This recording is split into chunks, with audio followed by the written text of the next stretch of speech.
So let's talk a little bit more about the technical skills. I want to go back to something Naomi said. When you're hiring for somebody more in the entry level, right? Somebody more junior, you talk about how you really increase the amount of people skills that you're screening for because you expect that the technical skills can be learned, and you talked about digital natives and that sort of thing.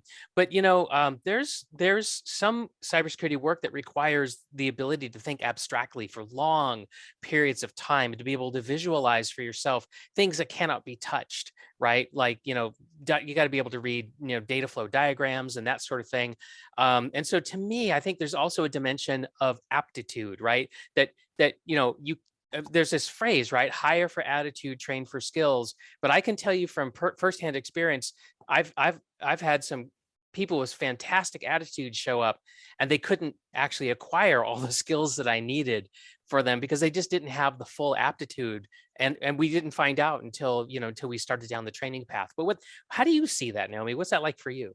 Well, in this case, asking those great questions, and I love this because what is it? The past predictor, the Hmm. past is the best predictor of future success, or something. So I do ask questions like, "What have you learned recently? What do you do in your free time? What are those kind of things that you really wanted to learn, and how did you go about learning it?"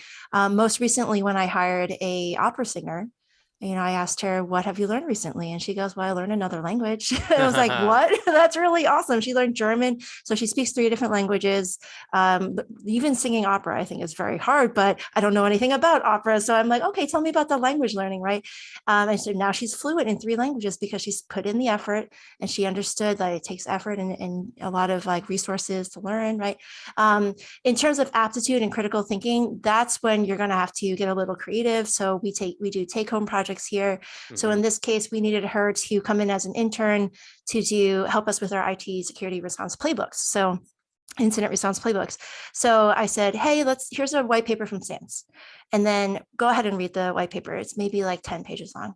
Then I asked questions about it. So I think one of the questions was like, what is the general theme of this paper? And again, she had no technical background, no idea of what cybersecurity was. Go ahead and read. What do you think this is saying? Can you summarize for me the 3 main points of what this paper is? And then I asked her, what do you think is the most important step in security incident response? What do you think that is? And explain why. Hmm. And it's kind of those things like you can just ask the right questions and then you'll figure out if they have the mindset to analyze something, or again, like you said, they have the aptitude to do Hmm. something that you need them to do. And in my case, I needed someone who can read and digest information and to put together some playbooks for us. And that Okay. was her Okay. first internship Yeah. project. And that's very process focused, right? It's Mhm. a very process focused piece of work. So, okay, what about you, Jason? How do you screen for aptitude if you're going to hire somebody and you want to train them? Yeah, so I'm going to go back to my military career here for a second because I think they do a really good job of this.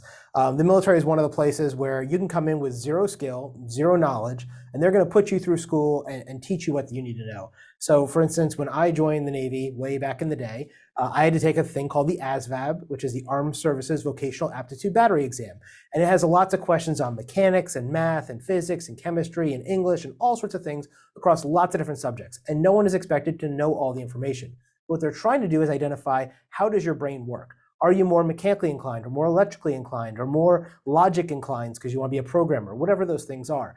And based on that, they then put you into a career field. So when I tested, they said, hey, you'd make a great nuclear engineer, and they made me a nuclear reactor operator. And I spent 2 years going through learning chemistry and physics and nuclear power and running large-scale nuclear reactors for the Navy for several years. And when I came in there, I had no nuclear background. I didn't know anything except for, maybe E equals MC squared, talking about things like that. And so I think they do it really well where they're able to identify that. In Right. our company, it's a little bit harder because we're smaller. We don't have those type of tools. There are some good assessments out there that you can find and you can pay for your candidates that you can go through and kind of test their aptitude. One of the things that we currently do, I'm working with a company here in Puerto Rico, and they're taking in people to work in a security operations center, and they're reskilling and retooling these folks from other careers. And what we've done is we've created a large assessment of about 50 questions that each candidate takes. And based on their answers, we can identify where their current level of knowledge is and then where we want to build them out in a training plan to put them forward as we put them into one of those roles. So that helps identify where they are, but it's not necessarily helping identify what they're going to be able to do. Right. So it's kind of a current gut check of where they are. Yeah, I don't see a lot of organizations in the private sector doing aptitude testing, before they bring somebody in. I've seen it happen kind of on an exception basis on a few occasions, but I think as a rule, I don't really see that very much. But if you are trying to get into cybersecurity and you don't know if you have the aptitude, I would spend a little bit of time trying to figure that out. So, for example, if you want a really technical cybersecurity role, there are some. I think a good proxy is there's some actual aptitude tests that you can get access on the internet that test your aptitude for software development, programming, that sort of thing. And so if you want to get a heavy technical cybersecurity job, you might try and take one of those assessments and just see what you think about that test. I had somebody one time who said they wanted to get into cybersecurity, and I said, well, you should take one of these tests, right? Just to see. And so they went off and took the test. And then later on I said, well, how'd that go? And they said, oh, it was awful. I got to the second question. I realized that there was no way I was going to sit around and do this kind of work, so that was a good reality check for them, because they could have spent a lot of time and money investing in something and then suddenly found out, way into this journey, right, that this is an awful fit, based on the fact that they didn't want to think about algorithms, or they didn't want to, solve logic puzzles and scripting and all that stuff. Just they were completely uninterested, but they didn't know that was a big part of the job that they were contemplating. So anyway, so there's a tip I hope that helps.